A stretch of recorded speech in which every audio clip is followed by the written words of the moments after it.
Bismillahirrahmanirrahim. Allahumma salli wa sallim wa barik ala sayyidina Muhammadin wa ala alihi wa sahbihi asma'in, nama ba'du. Yang sangat kita hormati bersama Direktur RSUD Rembang, Bapak Dr. Agus. Tadi juga beberapa dokter spesialis, karyawan dan semuanya.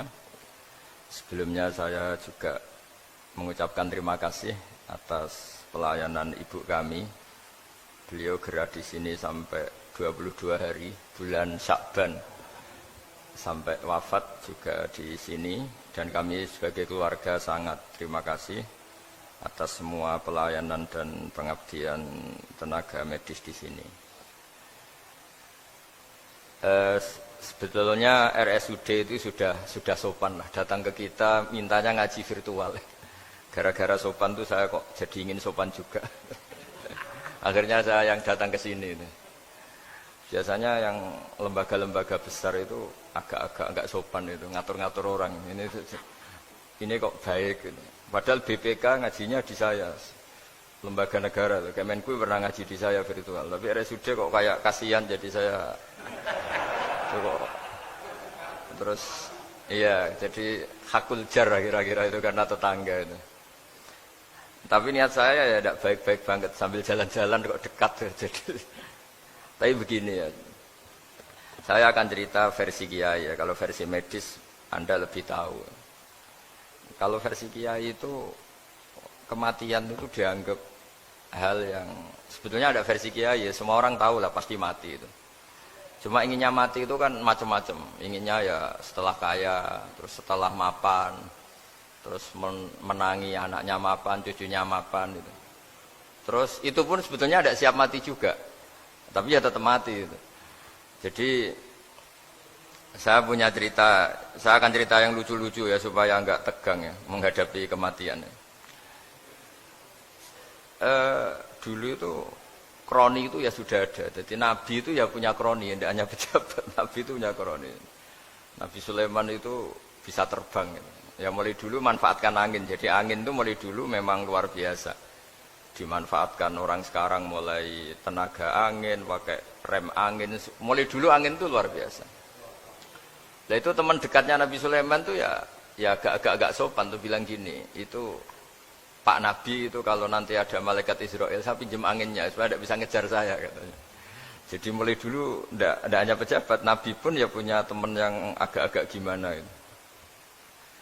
Suatu saat malaikat Israel disuruh nyabut orang, misalnya namanya siapa lah. Nanti saya sebut ada yang tepaan sama nanti tersinggung, ya semuanya siapa gitu. Yang jelas namanya ada Agus tidak Bambang karena bahasa Arab itu. Itu orang ini cabut di India.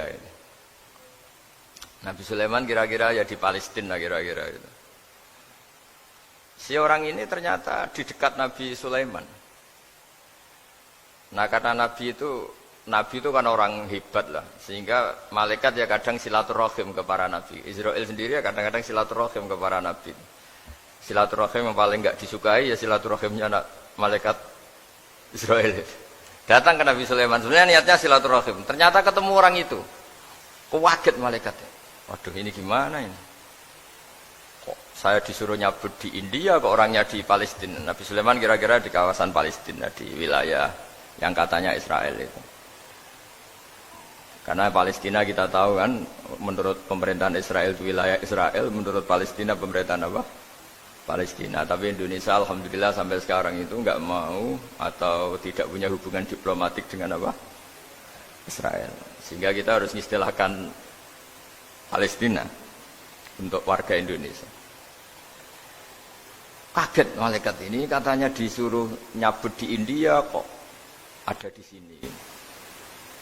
Nah si kroni ini, si orang yang itu melihat malaikat Israel, entah kenapa kok dia bisa melihat itu. Mungkin punya kekuatan tertentu karena dekat Nabi.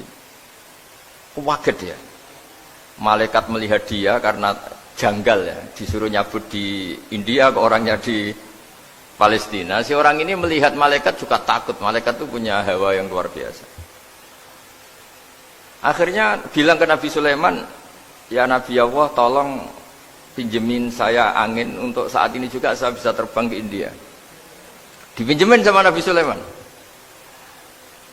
Akhirnya orang itu sampai ke India. Dikira angin itu sudah segala-galanya sampai India. Terus malaikat senyum, seneng dia. Wah ini sesuai protokol karena andai kan orang itu tetap di situ, malah malaikat gak berani ngambil karena prosedurnya harus ngambil di India. Jadi andai kan dia tetap diam di situ, sebenarnya malah gak masalah karena gak sesuai apa panduannya harus karena dia terbang di India, malaikat itu nyusul ya terus diambil karena sesuai apa? Saya sesuai perintah harus memang diambil di India. Nah, kemudian saya akan memang dipesenin untuk memperkuat apa ya nakes teman-teman semuanya lah pasien.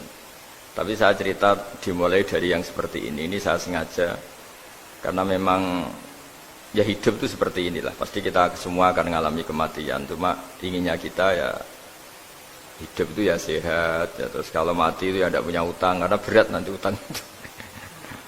Saya tidak tahu fikihnya itu. Kalau utang pribadi itu hisabnya berat. Kalau utangnya lembaga itu gimana ya? Dihitung salahnya direkturnya, apa dihitung salah karyawan yang minta naik apa? Gaji. Saya tidak tahu kayak utangnya Indonesia itu yang disalahkan itu menterinya apa presidennya?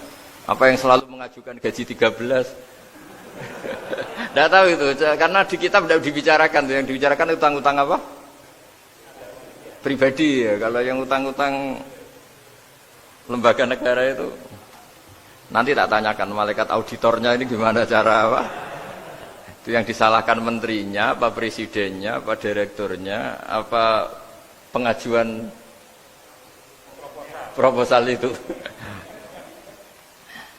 Nah singkat cerita itu kalau ngadepin kematian atau sebenarnya yang ngadepi kehidupan juga kita ini inna sholati wa nusuki wa mahyaya wa mamati lillahi rabbil alamin. Saya bicara ilmunya kiai. Misalnya si A itu sebenarnya sudah ditulis dia mati karena kecelakaan. Yang satu ditulis mati karena sepuh, karena tua. Itu. Yang satu mati karena tersedak, yang satu mati karena ngelindur. Mungkin yang satu mati karena tenggelam. Sehingga sebetulnya andaikan kita melihat Loh Mahfud, kita ini ya naif. Saya berkali-kali ngaji bilang, kadang kita ini takutnya sampai angking takutnya dari motor ngelamun, gara-gara ngelamun gitu. Andaikan malaikat itu kok suka bully, tawain gitu. Kamu catatannya kecelakaan kok yang kamu takuti apa? Covid. Yang sejarah misalnya kita pernah hidup menanamkan kebencian sesama itu terus ke bawah. Anak cucu kita dikandani jogeman cocok wong iku musuh bapakmu, mbahmu itu. Sehingga anak cucu itu dendamnya diwariskan. Wong dendam kok dia apa? Wariskan. Termasuk utang itu. Ketika kita jabat ingin rumah sakit ini mewah, pikirannya kok isdadi, aku seleren, semikir direktur berikutnya. Itu tidak tahu itu nanti hisapnya ke siapa. Saya ulang lagi ya. Maka dalam satu ayat dikatakan, laqad kunta fi ghaflatin min hadza fakashafna anka ghita'aka fabasarukal yauma hadid. Manusia ketika di dunia itu dianggap tidur. Tidur itu dengan tanda kutip itu bodoh. Bodoh itu tidak tahu. Fakashafna angkal ghita'aka, nanti setelah kamu mati itu pinter. Tapi ketika Anda pinter sudah meninggal, sudah tidak bisa memperbaiki kesalahan-kesalahan kita. Nah kenapa kita dikatakan sekarang ini tidur? Karena kita ini sering menyaksikan sesuatu yang sebetulnya tidak ada hubungannya dengan kita. Tidak ada hubungannya dengan kebutuhan kita. Misalnya kita ngelamun, berkhayal, ingin hidup kaya raya, sejahtera, jabat, orang lain anak buah semua. Ternyata itu nggak penting ketika kita di akhirat. Yang penting adalah Anda meninggal dalam keadaan menghamba kepada Allah Subhanahu wa Ta'ala. Saya berkali-kali ngaji, kalau saya berkali-kali bilang, andaikan hati kita nanti direkam Allah, nanti di akhirat sudah direkam, orientasi kita direkam nanti. Pak Agus misalnya ingin punya mobil, punya rumah mewah, punya apa, terus orientasinya gitu. Di depan Tuhan yang menyuruh kita, mensyariatkan kita, inginnya itu ya jadi hamba Allah terbaik, jadi kekasihnya Allah, jadi hamba yang bersujud, dari hamba yang bersedekah. Jadi ini kan tidak sambung. Ada cita-cita versi Allah yang dianjurkan Allah, yaitu bercita-cita jadi hamba yang soleh, yang bermanfaat, yang memanfaati orang banyak. Kemudian ini ada cita-cita yang hadzun nafsi, ingin mapan semua orang anak buah. Hal-hal seperti ini itu harus kita jaga, jangan sampai terjadi. Makanya di semua kitab pertama mendahulukan bab niat. Niat itu ya faman kana hijratuhu ila Allah wa rasuli fa hijratuhu ila Allah wa rasuli.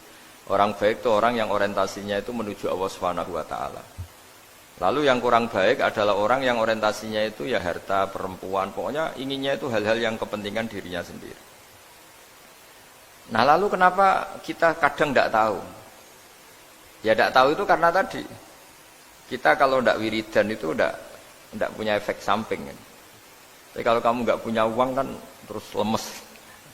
Karena ngerti itu terus uang itu penting, wiridan tidak penting. Nah dari kesimpulan itu sebenarnya kita menjadi bodoh.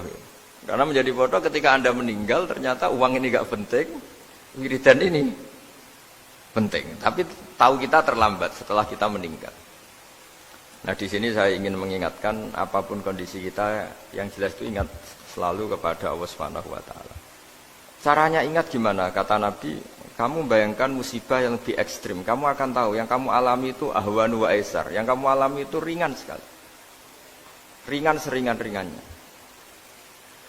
Saya beri contoh ya, kalau Anda belajar, kalau dalam bahasa pondok itu falak, mungkin kalau bahasa umum itu apalah, ilmu apa. Misalnya orang ahli meteor, ahli apalah, ahli perbintangan. Ketakutannya pasti benda langit ini jatuh, kemudian menimpa bumi. Nanti kalau Anda ahli geologi itu takutnya bumi ini likuifaksi karena sumber daya alamnya sudah begitu dikeruk, dimanfaatkan. Nanti yang ahli teroris atau yang ahli ekstremis itu takutnya itu ada teroris. Yang ahli sosiologi takutnya Indonesia itu chaos. Kalau chaos ya saling bunuh, saling apa. Jadi semuanya ini ketakutan ini semuanya mengarah terhadap kematian. Kecelakaan lalu lintas ya menjadikan orang mati, likuifaksi kayak kemarin di Sulawesi ya iya, gunung meletus, gempa, tsunami. Nah ketakutan yang menjadikan kematian sebenarnya banyak. Kalau baru tsunami aja ya orang takutnya ke tsunami. Nanti kalau ada kematian gempa ya takutnya gempa. Kalau temanya Covid ya takutnya Covid. Terus kalau ada tetangga mati karena ngelindur ya baru gue nak turu hati-hati nggak nak mati ngelindur. Jadi, ya masalahnya kan kita tidak tahu, nggak tahunya itu. Ya tadi takutnya Covid ternyata catatannya itu mati kecelakaan. Takutnya kecelakaan ternyata matinya itu ngelindur. Kan kita tidak pernah tahu. Dari tidak pernah tahu itu kemudian agama datang dengan anjuran sudahlah kamu tawakal bahwa semua urusan kamu di tangan Allah Subhanahu wa taala. Inna sholati wa nusuki wa mahyaya wa mamati lillahi rabbil alamin la syarikalah. Yes, ibadah kita, sholat kita, hidup kita, mati kita semua di tangan Allah Subhanahu wa taala. Sehingga dengan berpikir begini ini melihat Covid itu ya kayak melihat potensi kematian yang lain kayak karena gempa, likuifaksi, kecelakaan, karena ngelindur, karena macam-macam. Kenapa saya membuat atau menyarankan ya supaya orang berpikir demikian, supaya bersyukur bahwa kita ini dihimpit, disekelilingi penyebab kematian tadi. Kalau kita ahli meteorologi mungkin takutnya itu asteroid jatuh, terus kemudian meteor jatuh yang nggak habis digesek oleh sistem alam, terus macam-macam. Yang ahli gempa juga takutnya gempa, yang ahli tsunami takutnya tsunami, yang ahli sosial takutnya Indonesia chaos, kemudian saling apa? Bunuh, saling apa dan sebagainya dan sebagainya. Nah dengan keadaan seperti ini kita ini baik sekali. Bukan sekedar baik, baik sekali. Kita tidak mengalami chaos sosial, kita tidak mengalami likuifaksi, kita tidak mengalami benturan benda langit di bumi kita. Karena itu sekali terjadi, bukan 1-2 lagi, tapi habis seluruh Indonesia, mungkin seluruh dunia. Nah di sini cara Allah membuat kita selalu bersyukur bahwa hal-hal itu tidak terjadi. Jadi ada sebuah ayat yang Allah selalu mengingatkan, a'amintum man fis sama ayyakhsifa bikumul ardo fa idza hiya tamur. Kamu mbok ya sekali-kali berpikir Bumi ini justru potensinya itu likuifaksi, potensinya itu hancur karena di bawah itu ada magma, ada apa minyak, ada macam-macam. Ini kan di bawah ini kan ngerongkong cara Jawa itu karena diambilin terus. Piro-piro diambil ya ini ya ono masih bisa dipakai. Belum sistem bumi sendiri wafil arti kita mutajawirat, bumi sendiri itu berupa lempengan-lempengan. Setiap saat itu potensinya geser, sekali geser ya jadi gempa itu. Terus belum benda langit yang potensinya juga jatuh, sekali jatuh ya habis kita. Jadi yang kita ini dikepung sekian potensi yang bisa menghancurkan kita. Tapi nyatanya, mulai Nabi Adam sampai sekarang itu ada kehidupan, ada khayal. Sing Joko ya kepengen payu rabi, mungkin sing wis payu rabi ya mbah kepengen mbah ro. Macam-macam lah. Tapi yang jelas itu wong dikepung kematian kok ya khayalnya masih tinggi gitu. Lah enggak pernah ngayal ya orang yang utang ditagih itu, gak kober ngayal. Soalnya wedine tanggal kredit itu. Tapi ini saya cerita supaya orang Indonesia itu ngerti lah bahwa yang ngepung kita itu tidak hanya Covid. Banyak. Makanya orang Arab itu kalau ngendikan itu wa man lam yamut bisayfi mata bi khairihi ta'addadatil asbab wal maut wahidu. Karena orang Arab itu kan dulu Arab sebelum Islam itu kan satu kabilah nyerang kabilah yang lain. Wah itu kan harus butuh orang-orang tangguh karena dulu sistem rezekinya kayak sistem Indonesia dulu lah. Kerajaan ini nyerang ini supaya satu kerajaan punya eksistensi harus mengalahkan kerajaan yang lain. Bahkan cerita-cerita itu sama lah di Indonesia di mana-mana. Nah itu pemuda-pemuda yang gagah berani itu karena punya pegangan tadi. Wa man lam yamut bisayfi toh mata biwirihi. Kalau kamu tidak mati di medan perang ya tetap aja mati juga.